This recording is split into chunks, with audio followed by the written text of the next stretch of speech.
친명 어르신들 안녕하세요. 이만영 목사입니다. 우리 어르신들 요 며칠 엄청 더웠죠. 제가 있는 이 상주도 35도나 날씨가 올라가가지고 정말 불볕더위로 숨이 턱턱 막힐 정도로 그렇게 힘든 날씨였습니다. 아마 이 대구도 상주 못지않게 더웠을 거라고 그렇게 생각이 되어지는데요. 우리 어르신들 아무쪼록 이 더운 여름날 건강 유의하시고, 그리고 시원한 바람 복지관에 쐬 가시면서 이 시간 또 예배도 잘 들으시는 우리 어르신들 되기를 바랍니다. 오늘 함께 보실 말씀은 시편 1절에서 6절까지 말씀입니다. 시편 1편 1절에서 6절 말씀인데요. 제가 읽어드리겠습니다. 복 있는 사람은 악인들의 꾀를 따르지 아니하며 죄인들의 길에 서지 아니하며 오만한 자들의 자리에 앉지 아니하고 오직 여호와의 율법을 즐거워하여 그의 율법을 주야로 묵상하는도다. 그는 시냇가에 심은 나무가 철을 따라 열매를 맺으며 그 잎사귀가 마르지 아니함 같으니 그가 하는 모든 일이 다 형통하리로다. 악인들은 그렇지 아니하며 오직 바람에 나는 겨와 같도다. 그러므로 악인들은 심판을 견디지 못하며 죄인들이 의인들의 모임에 들지 못하리로다. 무릇 의인들의 길은 여호와께서 인정하시나 악인들의 길은 망하리로다. 아멘. 우리 어르신들, 보통의 사람들이 인생을 살면서 가장 중요하게 생각하는 한 음절짜리 단어가 무엇입니까? 라고 이렇게 묻는다면 뭐라고 대답하실 것 같아요? 우리 어르신들은 무엇이라고 대답하시겠습니까? 어떤 분들은 돈이라고 하실 분도 있고, 어떤 분들은 먹는 게 중요하니까 쌀이라고 하시는 분들도 있고, 뭐 여러 가지 이야기가 있을 수 있겠지만은 결국에는 그 모든 것을 다 포괄하는 것이 뭐냐? 바로 이 복이라는 거죠. 복. 그래서 우리 어릴 적에 보면은 항상 이 복에 관련된 것들을 항상 집에 소지하고 있었지 않습니까? 뭐 복졸이라든가 또 뭔가를 걸어놓은 복이 들어온다라는 이런 것들을 우리는 항상 우리 어릴 적부터 이렇게 봐왔던 것을 저는 기억합니다. 그치요? 제가 이게 방금 읽었던 바로 이 시편의 말씀도 이 복이라는 것을 굉장히 중요하게 표현하고 있는 성경 말씀인데요. 이 시편의 핵심 주제를 말하자면 바로 복입니다. 복. 이 시편이라는 성경은 바로 150편의 시로 되어 있는데 여러 가지 인생의 그런 희노애락을 다 담고 있는 그런 시라고 보시면 됩니다. 그래서 150편의 시가 있는데 그 모든 시들을 다 함축해서 이렇게 꾹 짜면은 뭐가 나오냐? 바로 복이 나온다는 거예요. 그래서 이 150편의 시 중에서 가장 이 대표적인 시라고 한다면 단연컨대 바로 방금 읽었던 바로 시편의 시작인 시편 1편의 말씀이라는 거죠. 그래서 이 시편을 잘 읽게 되면은 어떤 내용이 있느냐? 바로 하나님이 함께 하시면 복된 삶이다 라는 것을 우리에게 잘 가르쳐 주고 있습니다. 그래서 이 시편만 잘 읽더라도 우리 어르신들 다 복받는 삶을 사실 수 있을 줄로 저는 믿습니다.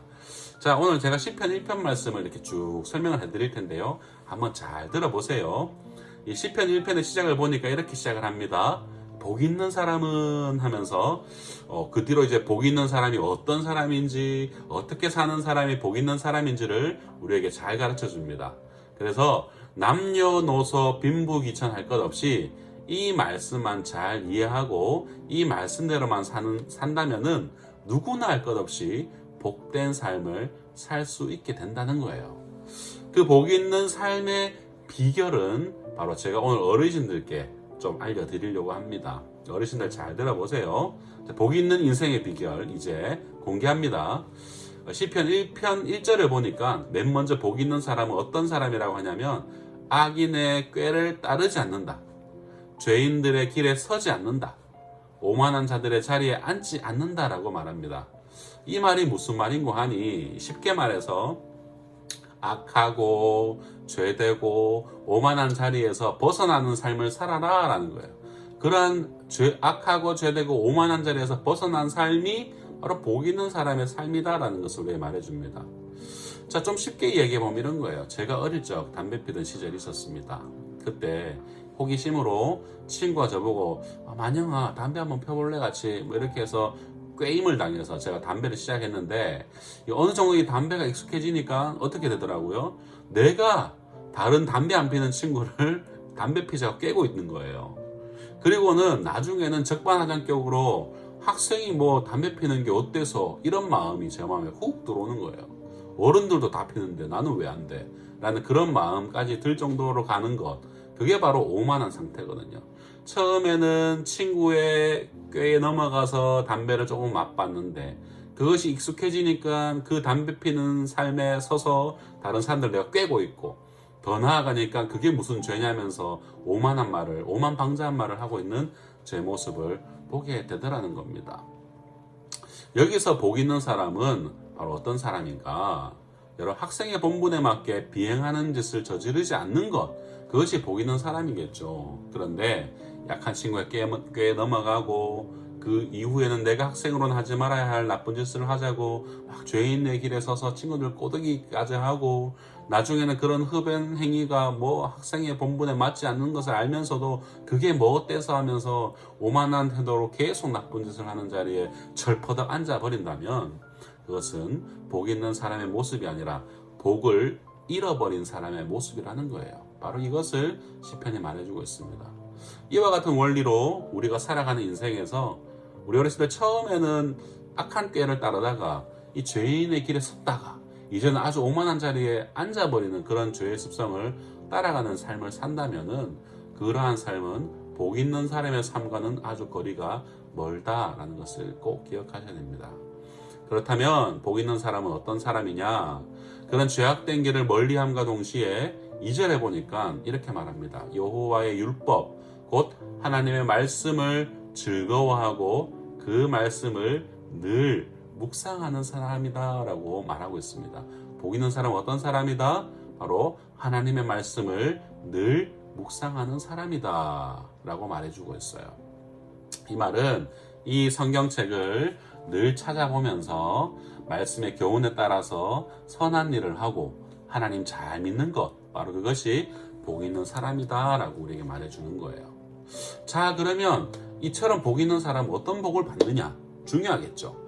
그것을 3절이 잘 말해주는데, 그것은 바로 시냇가에 심은 나무가 이 철을 따라서 열매를 맺고 그 잎사귀가 마르지 않는다고 해요. 바로 그런 복을 받는다는 거죠. 이것은 모든 일이 형통하다라는 것을 우리에게 말해줍니다. 사랑하는 진명 어르신들, 다들 농사를 지어 보시거나 간접적으로 경험을 해 보셨을 겁니다.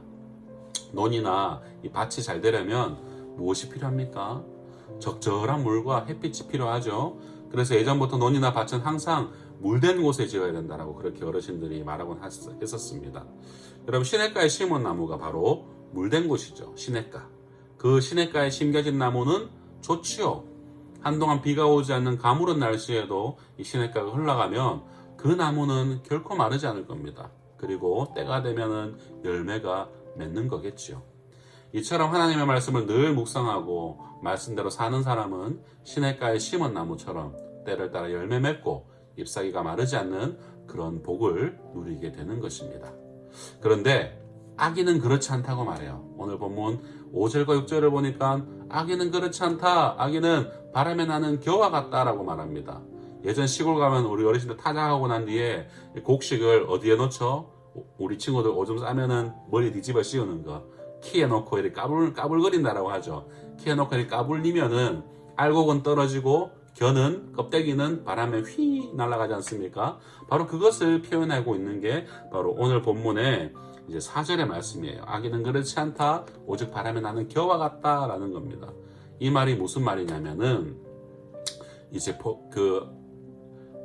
악인은 그렇게 하나님의 선택을 받지 못하고 복 있는 사람이 알곡이 되어서 하나님의 복을 누리는 반면에 악인은 바람에 나는 겨처럼 정처없이 그렇게 사라지고 만다라는 것을 우리에게 말해주고 있는 것입니다.